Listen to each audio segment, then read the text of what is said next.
How's it going, everybody? Bryan, Alvarez, and Dave Meltzer here. Wrestling Observer Radio, November 6, 2018. Figure4online.com/wrestlingobserver.com. We got Election Day. That's what? Election Day. It is Election Day today. That's right. Get your ballots in, everybody. By the end of the day. Lots to talk about here, Dave. What's going on? I haven't talked to you since Wednesday. It's been a long time. You tell me. How was your weekend? It was a great weekend. Had a great time. Tell me about it. I watched the top 3 matches of Crown Jewel. I pity you. Laughed heartily. I had to watch the whole show. Yeah, I laughed so hard at those top 3 matches. You laughed? I didn't laugh at all in the main event. Oh, come on. Well, the main event. That's I don't. I'm talking the finishes of the Brock Lesnar match and the Shane McMahon match. Heartily laughed. Those 2 finishes. I didn't even laugh at those, but I would never laugh at somebody getting hurt. No, I'm not laughing at anybody getting hurt, but felt very bad for Triple H. He goes in for surgery today. Yeah, I felt bad for him. I felt really bad for him. I felt bad for Shawn landing right in his face doing that moonsault to the floor. Well, I want to defend Shawn here a little bit. Okay, defend him. This guy came back after 8 years. Mm-hmm. He's in a tag match with The Undertaker, who can barely move. Undertaker was a lot better in this match than he was in his last match, though. Sure, but that's not saying much. He's in rough shape. He was in rough. I mean, like, look. Kane's coming off a broken foot, and his buddy tore his pec the first 5 minutes into the match. I mean, could you possibly have the odds stacked against you any worse than Shawn was in that match there? It would be very difficult. Yeah, I think that if the match sucked, though, it did suck. But I think that if Shawn had a match with somebody younger and competent, I think that he would impress people. Not a singles match. I think he would. He himself said he couldn't do a singles match. Well, of course he says that, but I think you'd be surprised. He said that. He said he couldn't do a singles match. The only match he could do was a tag match with Triple H to rely on a lot of, comedy and basic DX stuff. He said that himself. Well, there was nothing in that match for 24 minutes. It was comedy and DX stuff. They tried to have a match. No, it was a real slow match. I mean... Yeah, I didn't see a lot of comedy. I didn't see a lot of DX stuff. I didn't see a lot of... They tried to have a tag team match for 24 minutes. What were they thinking? Well, they always do that. Triple H always does that. He always does those long matches. So when he's in there with somebody who's really good, he's real good at the long matches. But when he's in there with somebody who's real bad and he does those long matches, it usually doesn't end up so pretty, But that's just how it is. I mean, I remember him with Scott Steiner, and I was years and years ago, and this is when he was younger and he was really good.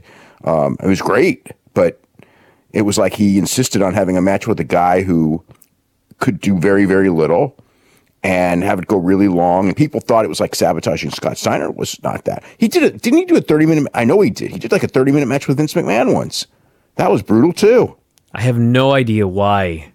No idea why he does this. Because maybe his hero's Ric Flair, and that's what Ric Flair would do. Yeah, but Ric Flair wasn't going in with Undertaker and Kane. He wasn't going in there with Vince McMahon and Scott Steiner. Okay.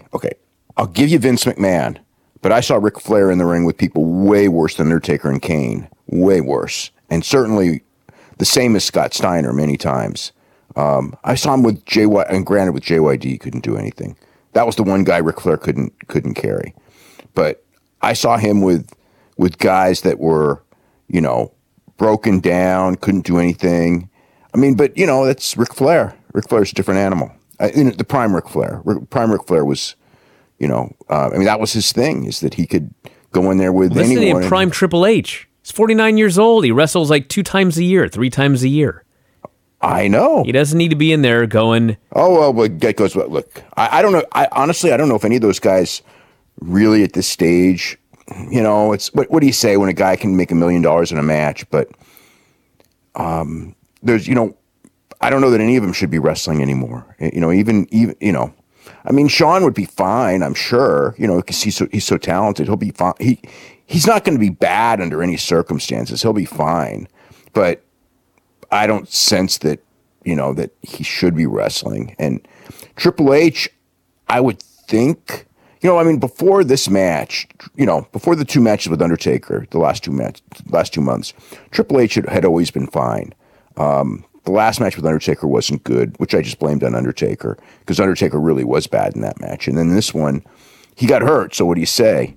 But just the fact that he got hurt again, sometimes when you're older and you have a real bad injury, it's your body's way of telling you that, dude, it's just like you shouldn't be doing this anymore. Yeah, but this was not like Kevin Nash when he walked across the ring and tore a quad. I mean, I don't know what this guy was even thinking, taking that bump to the outside. I mean, he did it when he was younger. I know, but he's 49. That's my point. Like when he took that bump, he grabbed that top rope with his right arm, and he had to flip all the way over to the outside, and he tore the right pec. Yep. I mean, what do you think is going to happen when you're 49 years old trying to take that bump to the outside? I don't think that you think like that, because if you do, I'm 43, and I thought like that all weekend. Okay, because you see, I think if you think like that, then you're not going to want to wrestle. And I'm not sure. I wanted to wrestle, but I didn't do anything that I would kill myself doing.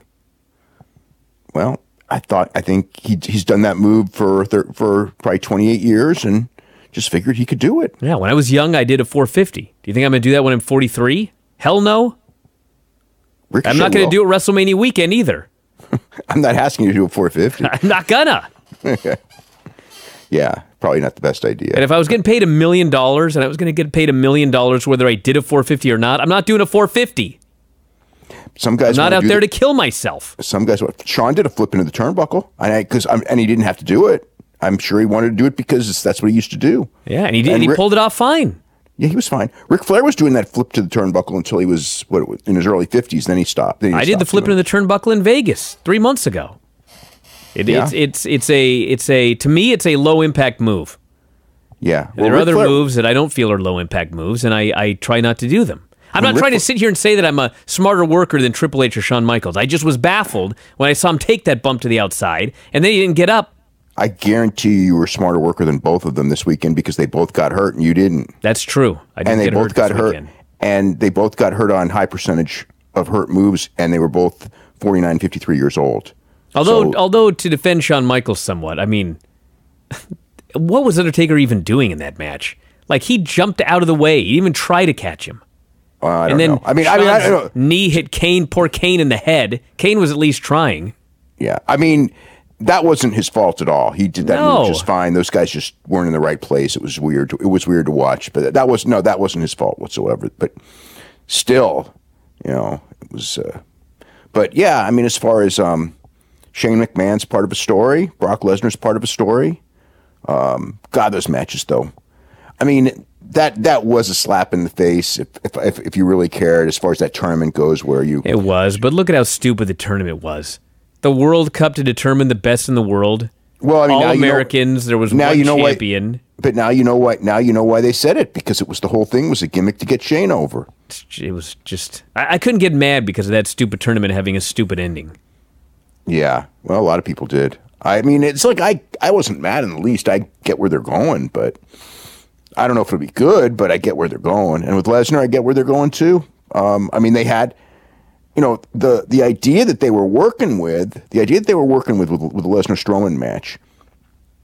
I mean, it is a viable story. It's just that the announcers didn't tell the story. So the only people who know what the story were the people who listened to my report the other night. When I explained the story, it was like, it's like, that was almost back to the WCW days where they would do these ridiculous things and then I would go and explain them. I mean, they didn't make sense and they were still terrible, but I at least explained them. It's like, if I have to explain it, it's probably not a good idea. It's probably not a good, they didn't execute it well at all.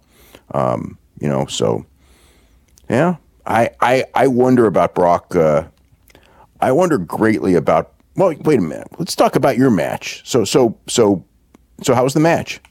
I loved it. Apparently, a lot of people liked it, and it's the first in a series of matches. Just put it that way. And you're doing more. You're doing more than one. Yep. How many? I'll tell you Wednesday. How about that? Okay. On the show, and then we're doing WrestleMania weekend. Oh, so you're doing stuff before WrestleMania? I'm doing something on Friday afternoon. It will be this coming Friday? No. Mania weekend Friday. Oh, yeah, I knew that. Yep. So Filthy and I versus Marko and a partner, which will be a lot of fun. And that kid's great. Oh, he's very talented. He's very, very talented. Yeah. And he's out there like, literally we did the match and then he got in a car and drove 6 hours to Nashville for another match the next day. And I don't know what he'd done the day before, but he's working every single weekend. He's got multiple bookings every single weekend. And prior to Mania weekend, I don't even know what he was doing. I mean, he'd been wrestling, but all of a sudden he just exploded. Well, he exploded with All In. Yeah. You know, I mean, that's what it was really that show. Everybody who was on that show, like Jordan Grace, she exploded off of All In. That was like a show where like a lot of people really benefited. You know, it was like the place. It was really the place to be for a lot. You know, to on the indie scene to kind of make a name for yourself. Yep. So it's a lot of fun. We chopped the shit out of each other. I saw that. Yeah, which wasn't even like. I mean, I was going to chop him. But I didn't know that we were going to chop each other to the degree that we did. And it just worked out that way. And worked out for the best, actually. So, anyway, had a lot of fun. It was awesome. At least somebody did. Yeah. And I'll tell you more on Wednesday.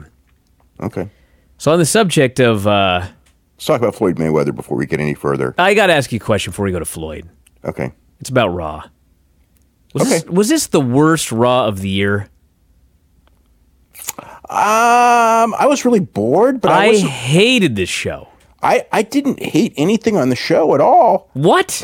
But I was really bored in that third hour. It was like it was you know, it always feels long and everything, but it was like it wasn't keeping my attention. I mean, I was trying, and my mind's just drifting away, you know, thinking about lifting weights. I mean, usually the thing about Raw is that I can lift weights without thinking about lifting weights. So it's like I'm really not doing it, but I am because I'm watching wrestling. But it was like I was in the gym and wrestling was on TV, okay? And I would say that like there was probably maybe 2 weeks a year where I'll have that feeling, and this was one of them. But I wasn't mad. I mean, I didn't think anything was bad. I was just like the some of those late matches. I mean, some of the matches went real long. And I don't know. It just one thing I will say, and it's really feeling this way to me, is, you know, up until September, I had like the feeling that wrestling's kind of hot. I mean, and I definitely don't now. And I'm not talking about Mexico or Japan. I mean, that's different. I'm talking about United States wrestling. I just feel that like WWE. I mean, I look at the attendance tonight in Manchester, just as an example.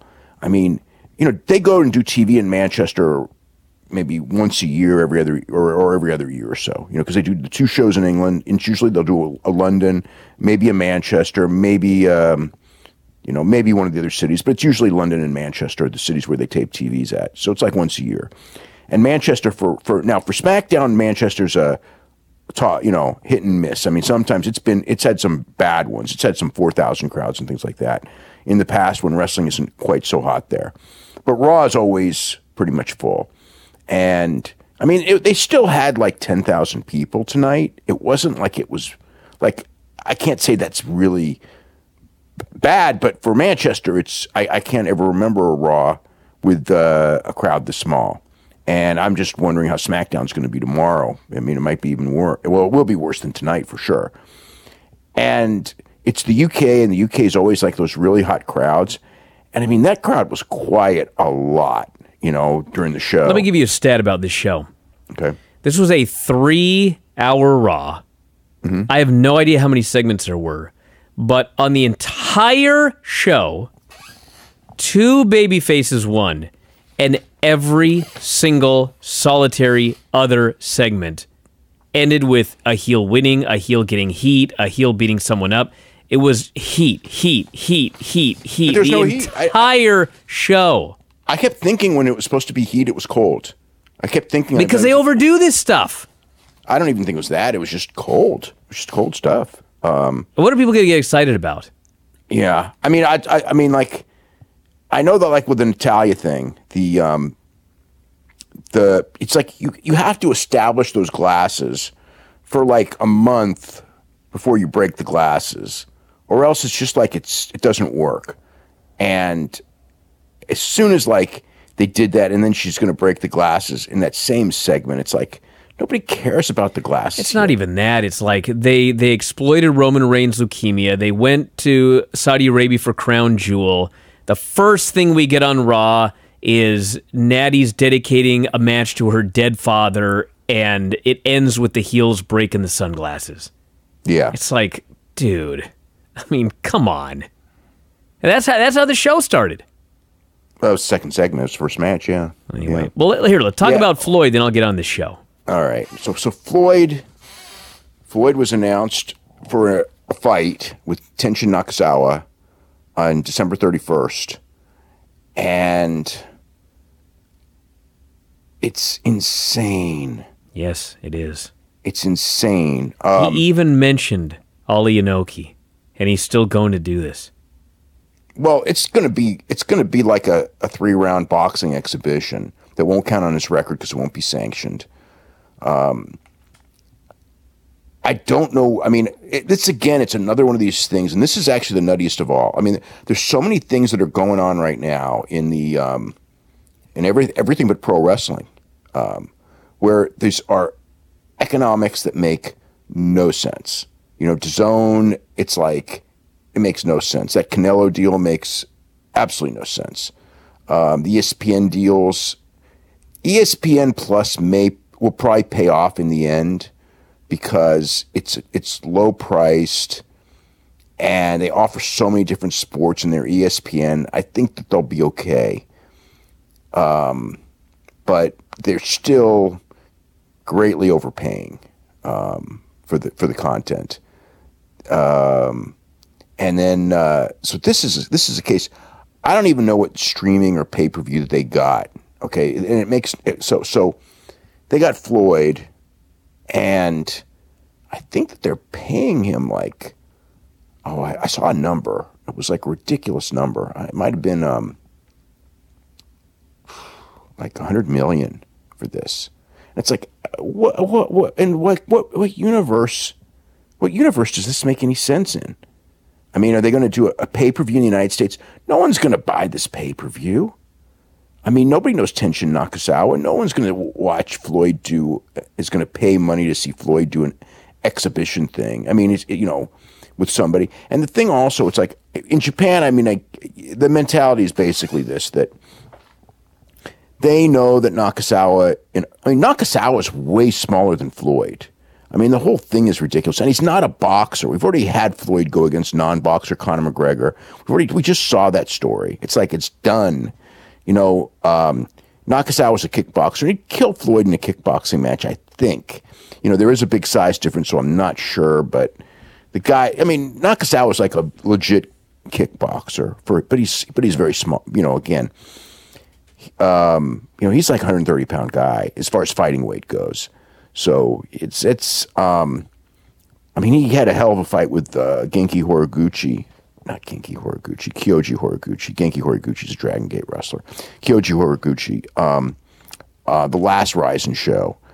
And I mean, that was like really super. That was so exciting. But, Horiguchi's an MMA fighter doing kickboxing, but he was pretty competent at kickboxing.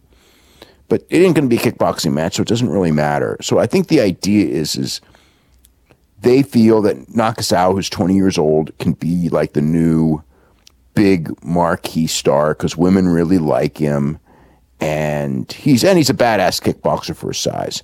So the way they're trying to get him over is do this, and that was the mentality for Inoki and Ali. Was that Inoki would go in there with Ali and he would become a worldwide superstar because he was in the ring with Ali. And what ended up happening was that Inoki, he was already a superstar in Japan, and the Ali fight, I don't think it made him any more popular. It might have made him more famous, but he was already famous. But I don't think it made him more popular in Japan. It became legendary later. But in the United States, it's like, yes, he was a bigger name in the United States, but he was not a big name in the United States. So it didn't really, he didn't become a big name in Europe off of that fight. I mean, people heard of him, but he wasn't like he was a big star or anything off of that. So I don't know. It's like the money makes, they're running a live show in Saitama. They'll have network money, which won't be, can't cover even a fraction of this. The story is that they're using the money that they sold Pride for to the Fertittas, which was a substantial amount of money. It was like $65 million years and years ago, which was incredible when you think about it, that they bought Pride for all that money, and then basically they just went away. So that's like the money that they're using to fund this, and then there's some outside money as well. But it's like they're running Saitama Super Arena. I mean, they'll sell out, but what is it? I don't know. I mean, I guess, it's for Floyd, it's like Floyd gets into the, Floyd's not even that big of a star in Japan. That's the other thing that people don't really understand. It's like, because he's such a huge star here, but it's not like when Mike Tyson went to Japan. Mike Tyson was a huge star in Japan. Muhammad Ali was a huge star in Japan. Floyd was not. And he isn't. Floyd and McGregor didn't do any business at all in Japan. They were on DAZN, and nobody watched, basically. It wasn't like it was a big television event that drew a big rating like Mexico, where it did. It wasn't like, it wasn't like it was on pay-per-view and did tons of buys. It wasn't at all. I mean, it was like it just wasn't a big deal at all there. And, now he's fighting somebody from Japan, so it'll be bigger, but it's still, and Nakazawa is, he is a real star there and all that. But there's just, I don't know. It's people just throwing money around like crazy. I mean, life-changing money. God, can you imagine if you want to spend that $100 million on something like, on some good cause, all they could do, instead of putting it to line Floyd Mayweather's pockets. I mean, good for him for taking it. I mean, easy money. I mean, that's been the story of his career. He made $250 million for Conor, and he's probably going to fight Manny Pacquiao again next year, and he's going to make probably that again. So, he's over 40. He's not even, he couldn't beat a top boxer anymore, I don't think. I mean, he didn't look that good against Conor, even though he was holding back. And he's making more money than he ever made when he was in his prime, way more. So good for him. But I don't know. I had kind of heard, what was it? I'd heard a couple days ahead of time that I didn't know he was going to fight, but I heard that he was going to fight New Year's Eve in Japan. And it was just like, this just economically, it doesn't make any sense. But they got a few headlines, whatever. It is a weird time in the fight game, and there will probably be more stuff like that because this stuff breeds more stuff. I guess maybe the Japanese just saw the McGregor fight and saw how big it made. So that's the thing, is that in the past, the mentality would be that, like with McGregor, you don't want your world champion. This actually has to do with Lesnar and Cormier as well. You don't want your world champion looking bad against a world champion from another sport or a rival company or all that, because it diminishes your world champion and he's your big draw and all that. That was always the mentality. That's why, that's why Ken Shamrock had to lose the Pancrase title when he fought Dan Severn in UFC, because they didn't want their world champion to, their real world champion to lose to a fake pro wrestler. And, it's always been the mentality everywhere. That's why WCW was so furious at Vader when Vader went to lose to Takada and nobody even knew about it, but they were furious about it because you're supposed to protect your champion and your top guy. But what happened with Conor is that Conor got knocked out after talking to Floyd, it was inevitable he was going to lose that fight. And then he came back and did 2.4 million buys on pay-per-view, which was a number way bigger than he did before he lost. So it was very clear that it didn't hurt him at all, and it probably helped him. Just now, it's not about winning and losing. It's about being in big events. If you're in a big event, that's how you become a big star. It's not by winning a championship. It's just by being a party to a big event, like Nate Diaz, became a big star. Well, he was a star, but he became a bigger star, whether he won or lost. And Conor as well, because Conor lost the first one to Diaz. It's just by being in the event, you're a big star. And I think that's the mentality with Nakazawa, is that like, okay, he's too small, he's going to box, so he's no chance. But he's going to be part of a big event, and we're grooming him because he's 20 years old to be a star for the next 10 years. So that's the mentality around that. And like that's the whole thing with like, I'm not so sure that the normal mentality of Vince not wanting his champion getting his ass kicked, that I'm not so sure that if Brock fights Cormier, and I'm not sure, and also I still question, until I hear that fight signed, I question it, because I'm not. It's Brock's under back making tons of money in pro wrestling, and without the physical risk, in comparison to fighting, and he'd already retired from fighting because he promised his wife she didn't like when he fought Shane Carwin, and watching him take that beating and everything like that, and doesn't want he's got all the money that he'll ever need, and he doesn't need to get his head smashed in for money, although. With Cormier, I don't know that he would. That's how it would end up happening. But it's like if he goes in there and he's part of a big event and he loses, which he probably will to Cormier, I don't think that it really hurts him in pro wrestling at all.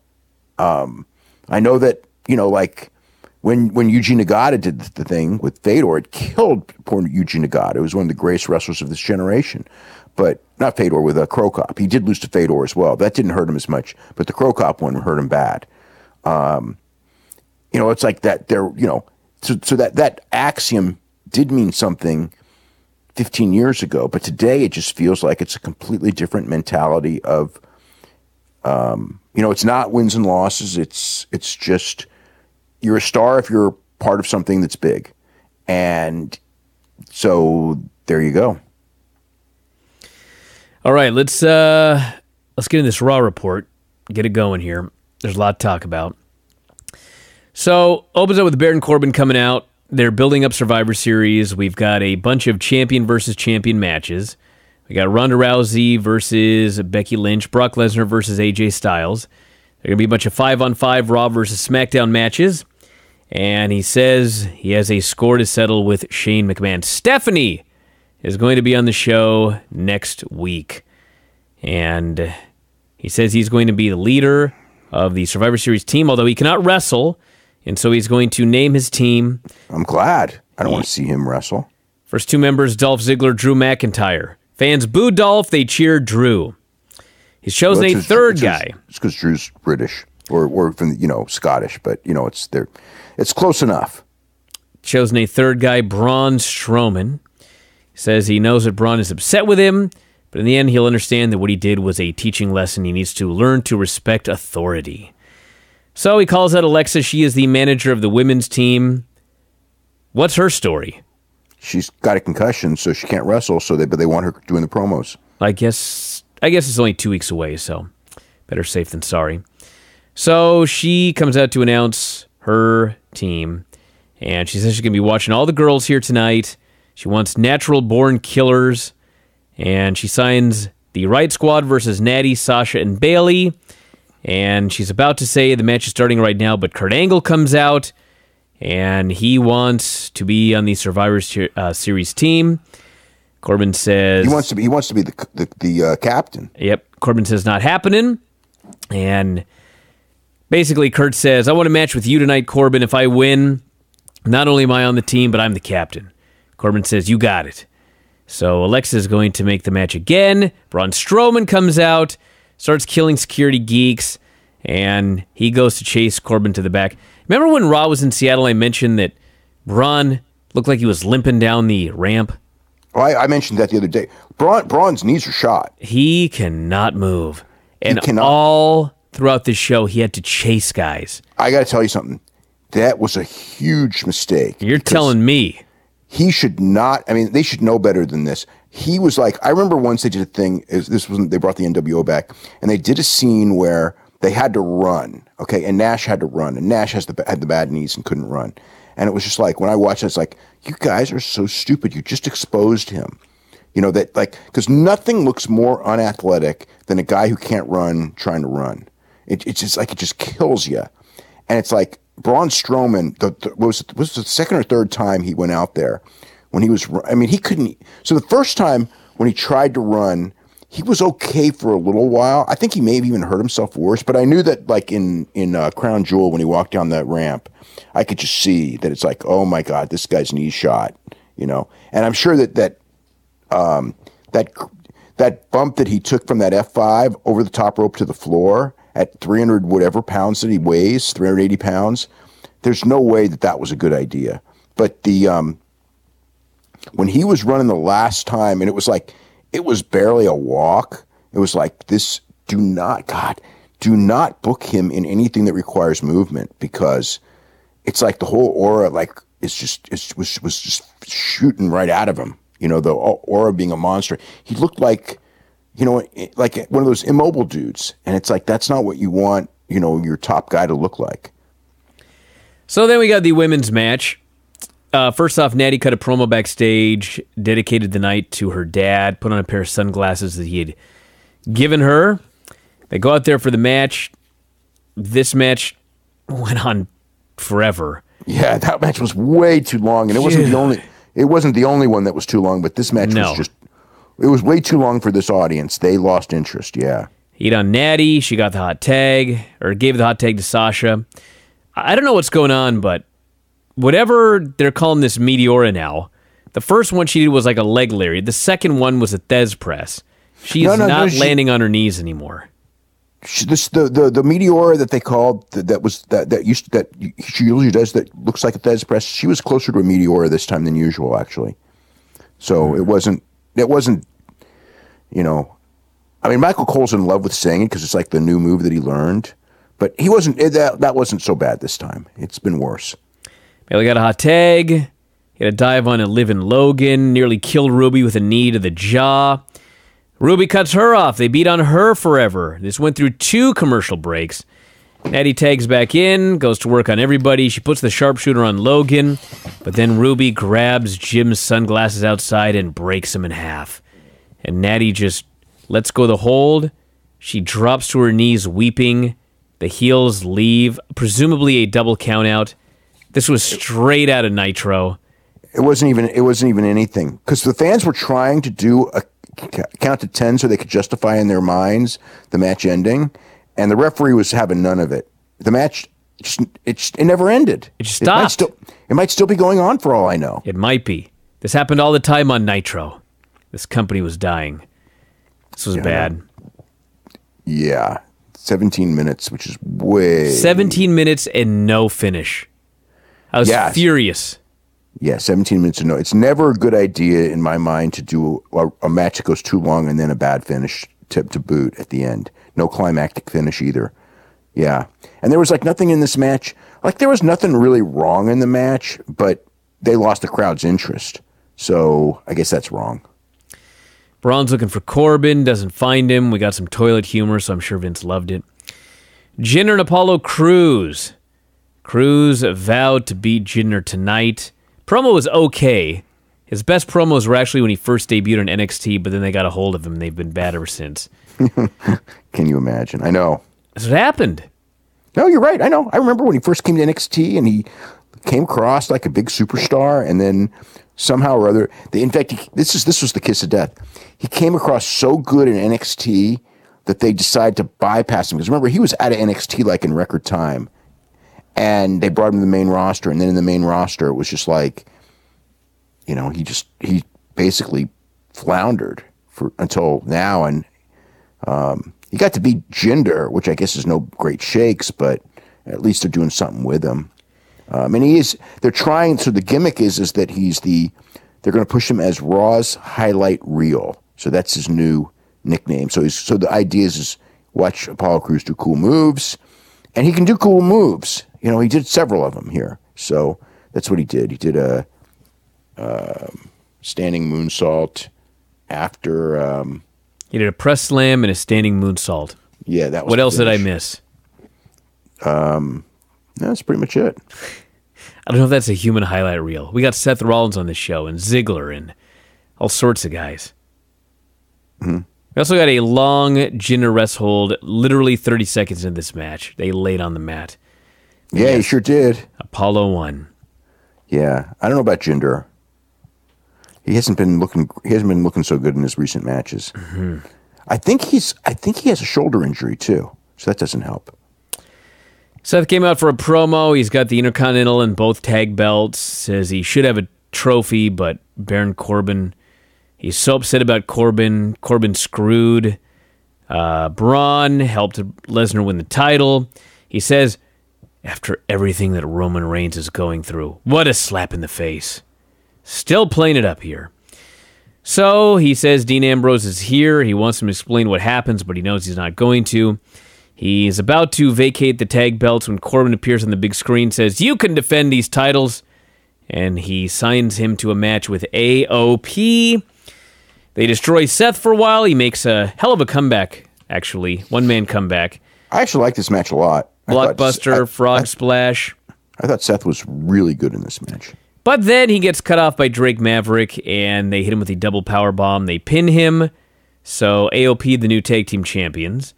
And Michael Cole actually says, after a match where the whole story of the match was, this guy did a hell of a job and almost defended the tag titles by himself. Cole says, he didn't stand a chance. Well, Ambrose.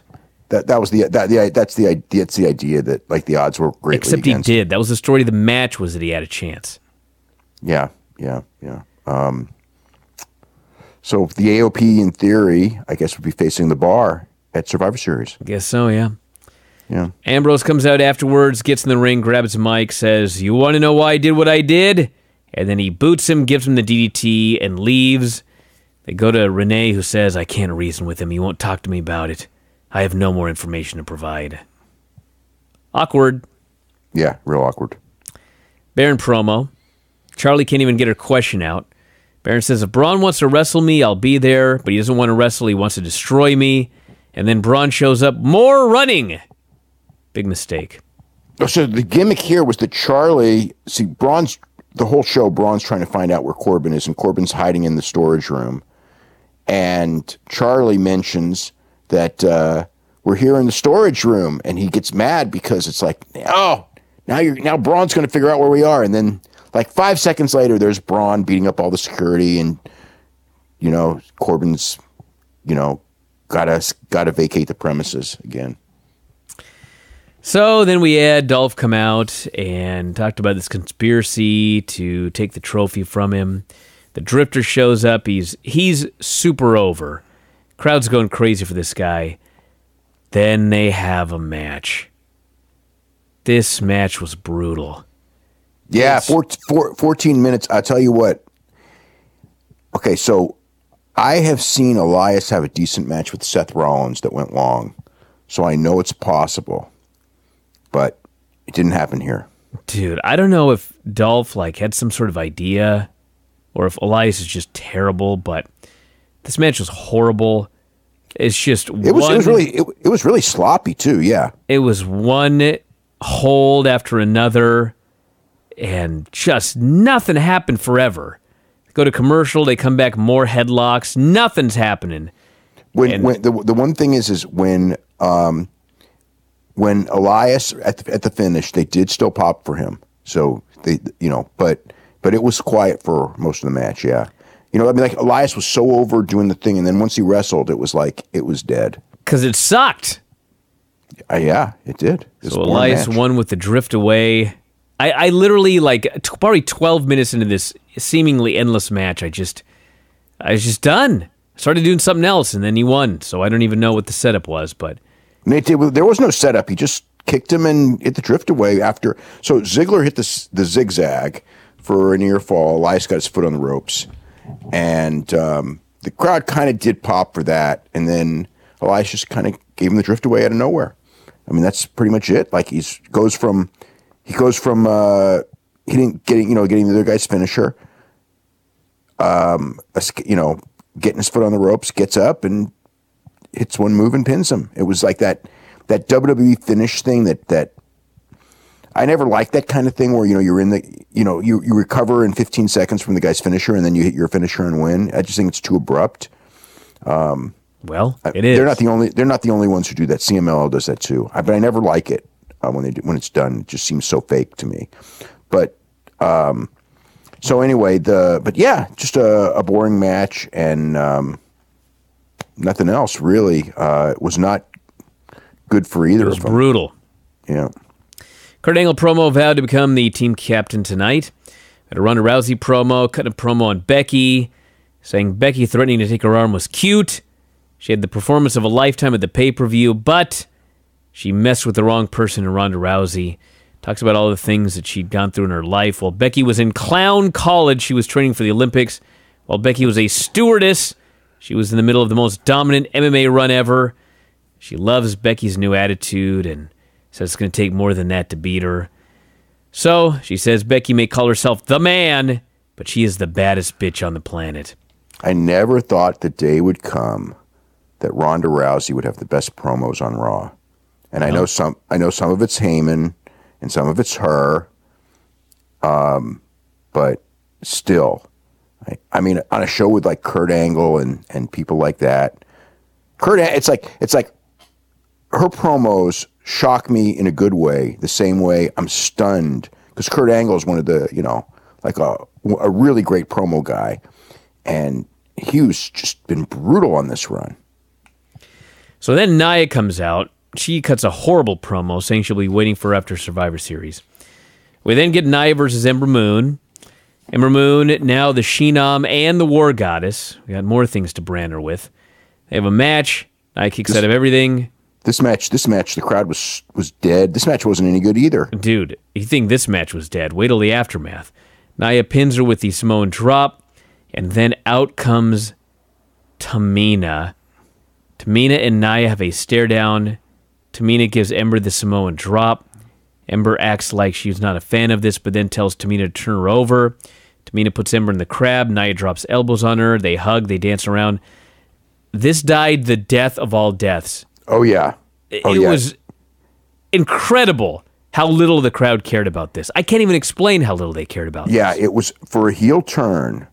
I've seen very few heel turns, outright heel turns on a theoretically popular babyface, because Ember Moon on the Evolution show was probably the third or fourth most popular woman on the show. I think that she was the third most popular behind, the two most popular were obviously Becky Lynch and Ronda, but she was right up there. And yeah, Nia Jax turned on her best friend, and it was like the death of all deaths. Yeah. And they did it in the UK where it should, I'm sure that one of the reasons they did it on this show is because it's the UK and it's going to be hot. And it just wasn't. We had a Finn Balor promo. He's cutting a promo on Lashley and Lio Rush. Corbin's fleeing. Charlie keeps trying to ask him questions. We get more running. Braun tries to run after his car. This was the worst one. Yes. This was the one where it was really bad. Yeah. So Corbin says, I got to go tell Kurt he's going to be wrestling Drew McIntyre tonight. Lashley out. I don't even know what the hell's going on. Lio Rush tells Lashley to moon everybody. Fans are chanting boring. This was beyond horrible. Lashley then faces Finn Balor. They have a match. If you've seen one Lashley-Finn Balor match, you've seen this one. They do some stuff. And finally, Rush with the distraction. Balor takes him out. Lashley makes the save for Lio. Throws Finn inside. Hits his finish for the pin. And then Drew comes down. It was Bobby's turn. Yep, Bobby's turn. And then Drew comes down and stares down Lashley. He leaves. And then Drew just beats up Finn. Okay, so I don't get that at all. To swerve you and to get heat. The two things they know how to do. I didn't get it. It's like why was he staring down with Bobby Lashley? Probably because the idea is they want you to think that he's going to be a babyface at some point, but he's not yet. So he's got to beat up Finn. Oh, they're grooming him to be. Well, eventually he's going to be a babyface. I know that, but yeah. So on a show with, at this point, I'm glad you told me, because I watched that and I didn't get the sense that the crowd had any clue what was going on at all, and I know I didn't. It was like, what are you doing? We had a a heel win, a heel turn, a heel win, and finally we have the main event, and you'll never guess, a heel win. I got to say this about the main event, okay, because I sort of said this on Friday about the Ziggler match, but this was way, way, way, way worse. It's like, I don't mind that Drew McIntyre won the match. Quite frankly, Drew McIntyre probably should have won the match. But I never would treat a legend like that. This was fucking bullshit. I mean, it wasn't, I don't know. I just feel that like a guy like Kurt should at least like have some, dignity or something like that. I mean, they made it so bad. I mean, it was like he didn't go to Saudi Arabia and he was being punished. Maybe Vince thought that like he was Daniel Bryan or something. It was like ridiculous. He goes out there and he gets beat up for a long time, makes a quick comeback, but gets cut off. Drew just beats him down like he's dead. Angle tries to fire up and go for a takedown, and Drew just stuffs his takedown, the Olympic champion. Is there anything worse than Drew McIntyre stuffing one takedown after another from Kurt? Yep. I mean, that was just... That would be like, you bring in like, I don't know, some wrestler who was like a boxer, and he starts throwing his punches and you just laugh at his punches. It's like... You're laughing at like this guy was a gold medalist, and you're, I don't know. It was just horrendous. This was horrendous. Humiliates him. He makes fun of him.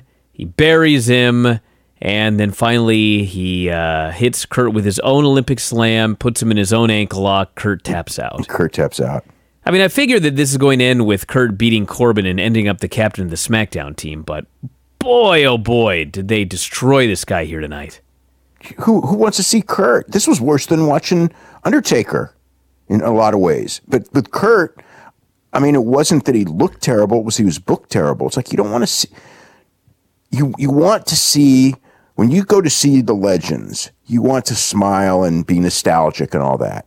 You want... you don't... you can use them for heat in certain ways, but you really shouldn't make a habit of, but this wasn't even using a guy for heat. I don't even know what it was. This was just bad. But it's like, could anyone have enjoyed watching this match? Of course not. Because designed to get heat on the guy. Didn't get any heat. You don't get heat beating a guy clean. There's no heat on that. I mean, I guess the idea is to get over that Drew's a Superman, but he could still win the match and beaten Kurt Angle. It was like, here's the thing: if he had beaten Kurt Angle, who looked like Kurt Angle, then you could go, oh, it's a great win for Drew McIntyre. He beat Kurt Angle, but it's like instead of beating Kurt Angle, the great Kurt Angle, he beat a pathetic old washed up guy. So it didn't even help him because they portrayed the guy as so freaking washed up, and now. Again, like Kurt, you could bring Kurt back every 6 months and have him do an angle and all this. And now it's like, I don't want to see him ever do another angle again. They killed him. It's like, what and what for? And again, I do believe Drew, if I was booking this, I mean, I probably wouldn't, because it's his first Raw match in 12 years or whatever it is, I probably wouldn't have booked it in the first match, but even if, But again, Drew McIntyre should have won, but you do it in a way where Kurt saves face and Drew beats somebody. I mean, this was just done all wrong. I couldn't believe my eyes watching it. And when it was over, it was just like, what was this all about? It was just, I mean, unless, they're mad at Kurt and they're about to fire him, which if that's the case, even then I don't know. I didn't understand this at all. Well, there's your happy ending, everybody. There's your happy ending to Raw. Take us through this Tokyo Dome lineup. Okay, so they announced a bunch of new matches. So it's the card's the card that we pretty much figured. There's been no surprises at all, nor will there be, probably. So it's Omega Tanahashi, which everyone already knew. So Jericho and Naito is interesting because they announced the match, and Jericho keeps saying over and over again, you can announce the match, it's not happening. So he's doing a thing. Like Naito at Power Struggle, did the run and everything like that, and Jericho backstage goes, it's not happening. And he continues on social media to go, it's not happening. So that's the deal. He did not show up for the press conference, Jericho, that was held yesterday. And then Okada and Jay White. Jay White was really good at the press conference. He's got a lot of poise. He's coming into his own. I mean, he did a really strong promo talking about how everything I said on January 5th or 6th, he goes, I told Okada what I was going to do. I told the Bullet Club people that I wasn't going to join, but now I'm the leader, and they're all gone. And so he's in there with Okada. It's going to be a big match for him because that's a key match on the show. Tanahashi and Omega are going to have a great match. That's no doubt about it. Jericho and Naito are going to have a great match. No doubt about it. Okada and Jay White are going to have a great match, but they almost have to have a better than great match because it's an Okada match and it's a Tokyo Dome. So Jay's got to work at a real high standard. Then Kushida defending the junior title against Taiji Ishimori, that'll be a great match. Then junior tag titles will be Kanemaru and Desperado in a three-way, a rematch from Power Struggle against Sho and Yo and Bushi and Shingo Takagi. I thought they would just do the straight one with Sho and Yo, but no. And that's all the stuff that's announced, but it's pretty clear they're going to do Kota Ibushi against Hiroki Goto, which is too bad because that was originally supposed to be Will Ospreay, and it's supposed to be Ibushi challenging for the Never title. So I think the idea was maybe to get the Never title on Ibushi, and since Ospreay's hurt, Goto won it.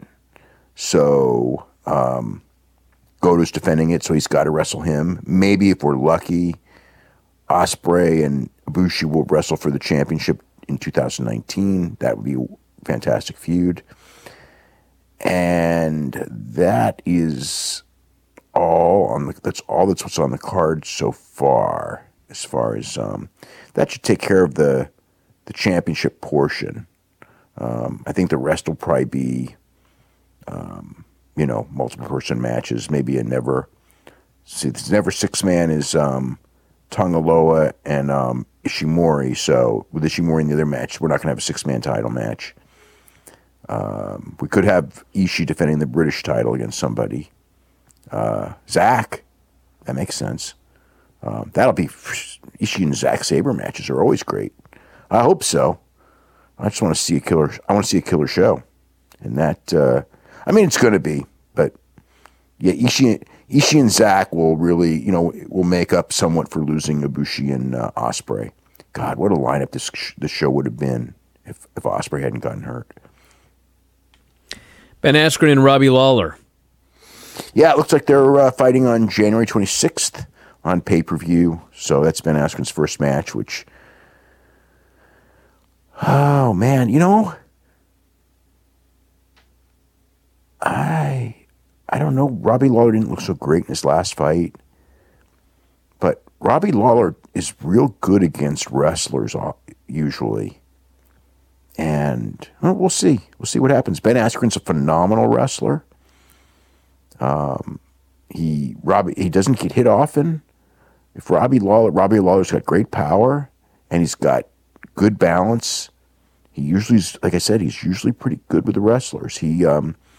Johnny Hendricks was a phenomenal wrestler, and Robbie pretty much could keep the fight standing. I mean, Hendricks did get him down a couple times.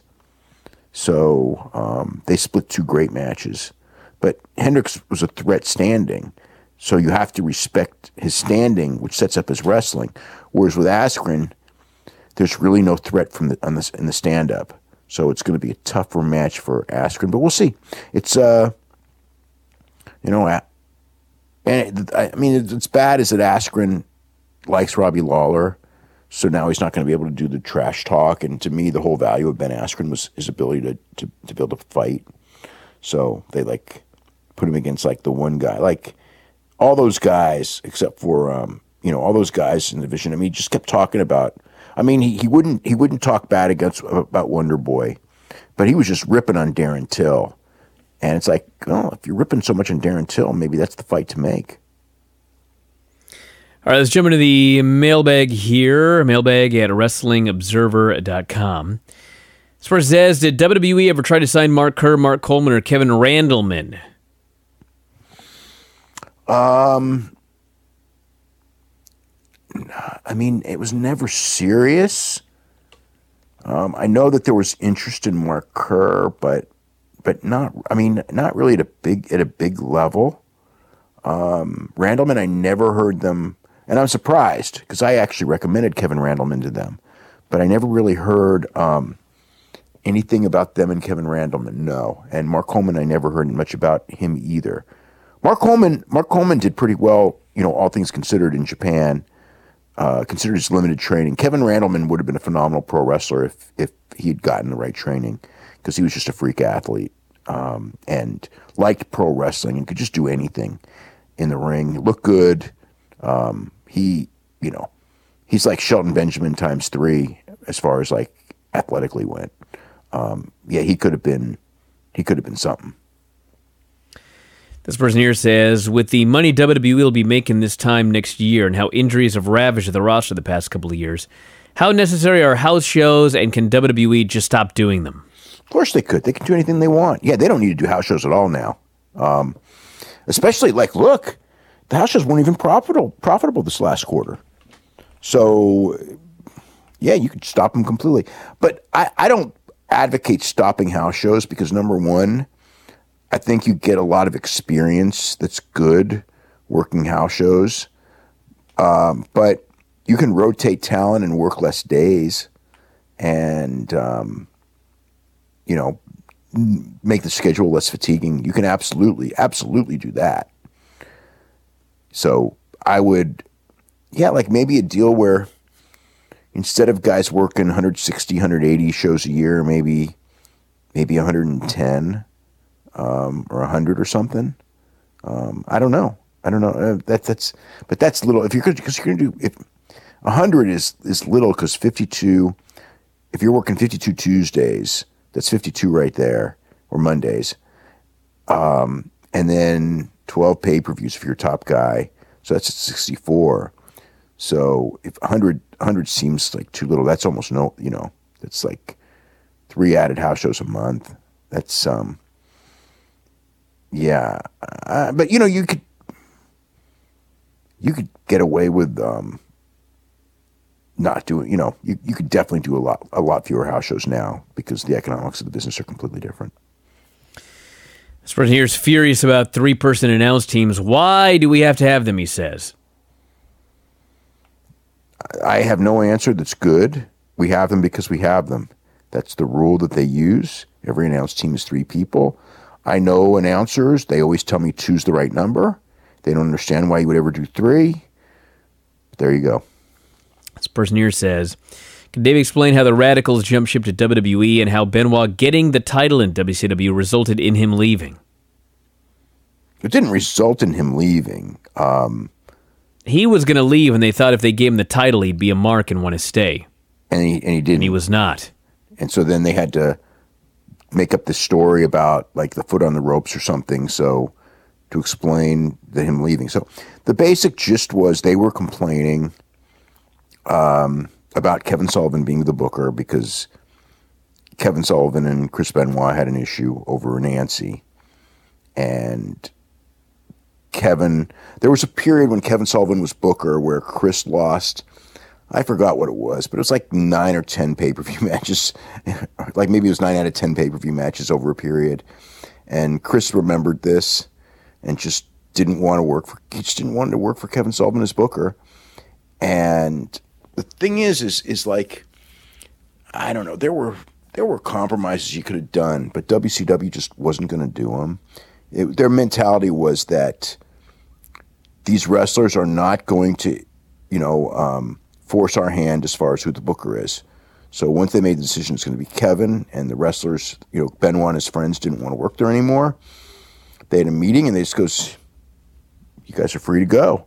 In the middle of a wrestling war, the future of the company, they just sent it over to Vince McMahon.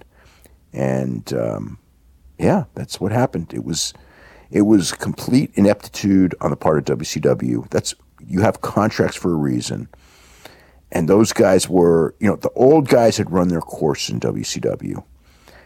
I knew that. I don't know why they didn't know that. Benoit and those guys, Eddie Guerrero, those were the guys who were upcoming.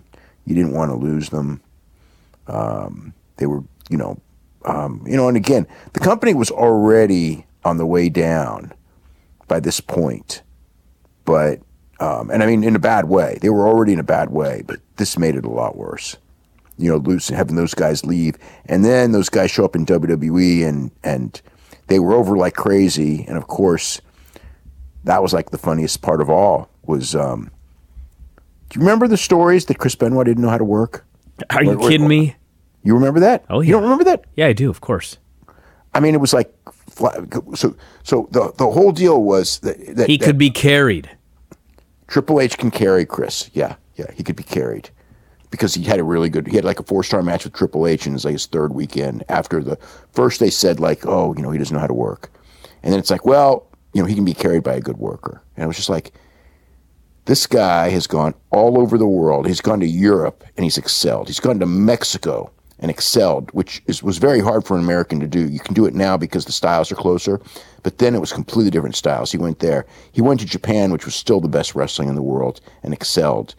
He went to WCW and excelled. And these guys are trying to act like they're superior workers to him. That was like a joke. And Eddie Guerrero, who is, Chris Benoit was one of the greatest in-ring performers in the history of the business, no matter how horrible the end of his life was, and I'm not excusing the end of his life by saying this, but he just was.